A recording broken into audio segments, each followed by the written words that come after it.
Comment ne plus perdre de temps? Dans cette vidéo, je vais te partager 7 conseils pour que tu arrêtes de perdre ton temps.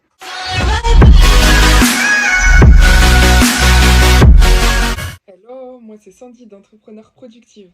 Alors moi j'accompagne les entrepreneurs débordés à développer leur gestion du temps et développer aussi leur productivité pour avoir plus de résultats dans leur business. Sur cette chaîne, tu trouveras tout un tas de conseils et d'astuces justement pour développer ta gestion du temps, ton organisation et ta productivité. Voilà. Si tu veux plus de contenu, n'hésite pas à t'abonner sur ma chaîne Instagram. Alors en fait, chacun a sa perception du temps, en fait. On ne perçoit pas le temps de la même façon. Un exemple tout simple, quand on regarde un film, par exemple, on est deux, toi tu vas adorer le film, donc tu vas être pris dedans, et pour toi le film va passer à une allure folle, et la personne à côté de toi va pas du tout aimer le film, et pour cette personne, le temps va être très très long. Donc parfois, il peut être assez difficile de gérer son temps. Du coup, il y a plusieurs pertes de temps. Il y a les pertes de temps qui sont externes, donc c'est-à-dire les dérangements, être interrompu, etc. Il y a les pertes de temps internes, donc là c'est de ta faute. Et puis il y a les pertes de temps aussi à cause des nouvelles technologies. Donc au niveau des pertes de temps externes, il y a par exemple, je sais pas moi, les appels téléphoniques, le fait de laisser sa porte ouverte, ça veut dire qu'on peut nous déranger, donc il peut y avoir de la famille si vous travaillez à la maison, ou alors des collègues si vous êtes en bureau. Voilà, panne d'ordinateur, panne de wifi, réunion trop longue, enfin voilà, tout ça, c'est des pertes de temps externes. Et en fait, sur le coup, tu vas pas t'en apercevoir, tu vas t'en apercevoir en fin de journée quand tu auras vu que tes tâches que tu devais faire ne sont pas effectuées à cause de ces pertes de temps-là. Donc du coup, pour limiter un petit peu la casse, essaye de te poser la question, quel premier pas je peux faire euh, du coup pour éviter de perdre mon temps.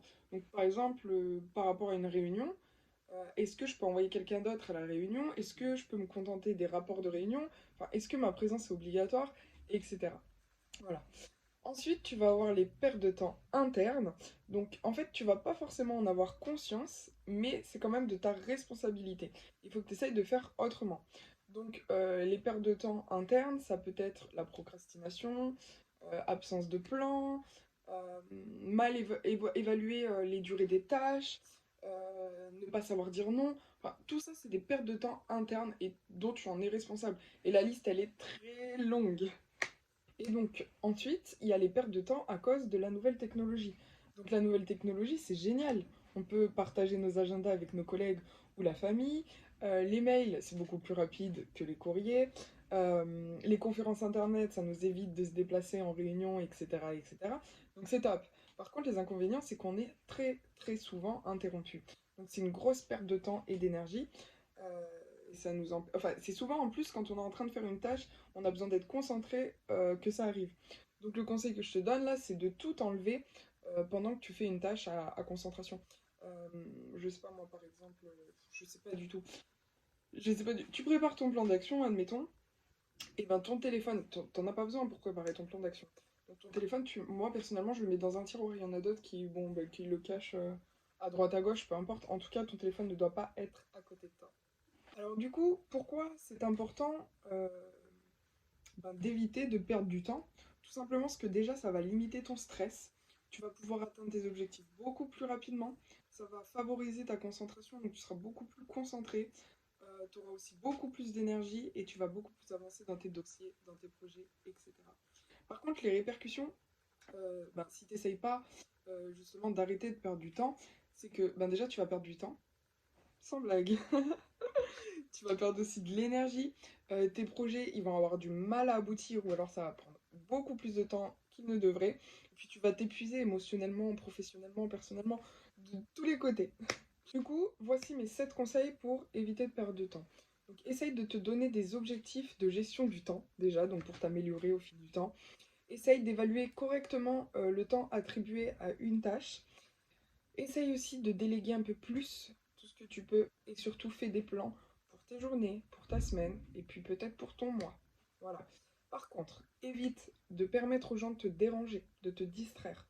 Donc si tu travailles à la maison, ferme la porte. Au travail, pareil, dans un bureau, tu fermes la porte. Et si jamais ils ne comprennent pas, parce que ça arrive, j'en suis victime, hein, c'est pour ça que je le dis.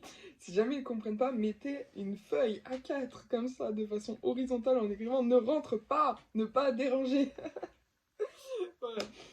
Essaye aussi, enfin évite du moins d'accepter des missions qui sont urgentes et qui n'ont pas forcément d'échéance, tout ça. Et puis n'abandonne surtout pas ce qui est planifié. Ce qui est planifié, tu le fais. Si jamais tu n'as pas le temps de finir une tâche, parce que justement tu l'as planifié, tu dois passer à autre chose, c'est pas grave, tu vas replanifier la fin de cette tâche. Voilà. Alors du coup, si tu as d'autres conseils, astuces, expériences à partager, mets-nous tout ça dans les commentaires. En tout cas, je te remercie d'avoir regardé cette vidéo. Laisse-moi un petit pouce bleu si elle t'a aidé.